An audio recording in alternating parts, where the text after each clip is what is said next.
Selamat datang kembali di channel Jejak Hiburan. Kali ini kami akan membahas tentang misteri hutan yang ada di Kalimantan. Yang konon katanya, jika berbicara sembarangan bisa membuat tersesat dan hilang. Berikut kami rangkum cerita mistis hutan di pedalaman Kalimantan versi Jejak Hiburan. Sebuah hutan di pedalaman Kalimantan Timur memiliki kisah misteri tersendiri. Berada di tengah hutan tersebut tak boleh bicara sembarangan kalau tak ingin tersesat dan hilang. Hutan tersebut berada di Desa Genting Tanah, Kecamatan Kutai, Kartanegara. Mencapai hutan tersebut dengan menaiki perahu, melewati keheningan Sungai Belayan, anak Sungai Mahakam, lalu masuk ke sungai yang lebih kecil. Sungai tersebut bernama Sungai Luah Tanjung yang lebarnya hanya 5 meter. Jangan berbicara aneh-aneh saat di hutan, kata Aon Suparo sang penjaga hutan. Anton adalah ketua lembaga pengelola hutan desa, LPHD, Desa Genting Tanah. Badri David yang juga bertugas merawat hutan mengingatkan hal yang sama tentang pantangan selama berada di dalam hutan. Intinya kita dilarang berbicara yang macam-macam. Misalnya merasa lebih jago, lebih hebat atau berbicara kasar lainnya. Karena setiap hutan ada penghuninya.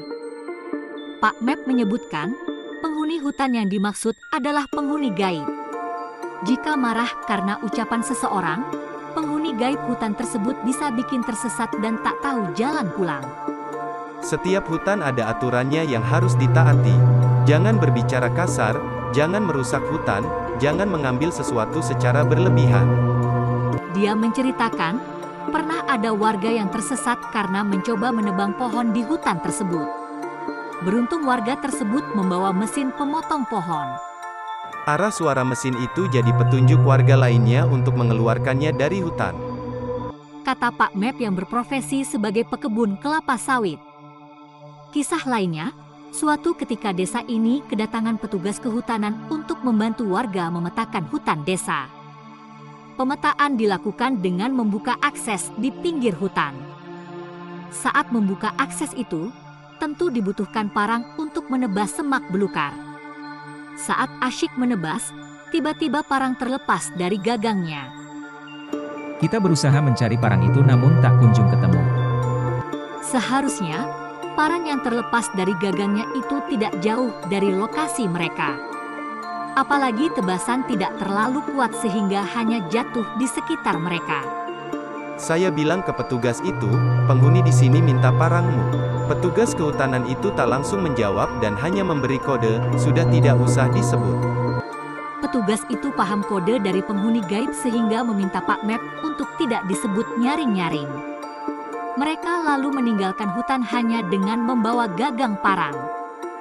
Agar tidak tersesat, Pak Mep biasanya membawa cermin saat memasuki hutan. Tujuannya agar tidak diganggu oleh penghuni hutan tersebut. Aku selalu bawa cermin supaya tidak diganggu. Karena cermin memantulkan bentuk asli sehingga penghuni gaib tidak bisa menipu pandangan kita. Hutan Desa Genting Tanah ini berubah status menjadi hutan desa pada tahun 2020 lalu. Upaya perambahan sudah sering terjadi sejak lama. Warga desa kompak menjaga hutan mereka dari ancaman perambahan. Hingga kini, hutan tersebut terjaga dengan baik. Anton dan Pak Mep memiliki tugas maha berat. Mereka harus memastikan hutan desa digunakan sepenuhnya untuk kemakmuran desa. Untuk mensejahterakan masyarakat karena hutan menjadi sumber ikan, sumber perkembangbiakan ikan. Ujar Anton. Dia mengatakan, di hutan ini bisa ditemukan beragam tanaman endemik Kalimantan. Jika beruntung, bisa pula menyaksikan aktivitas orang utan di habitat aslinya.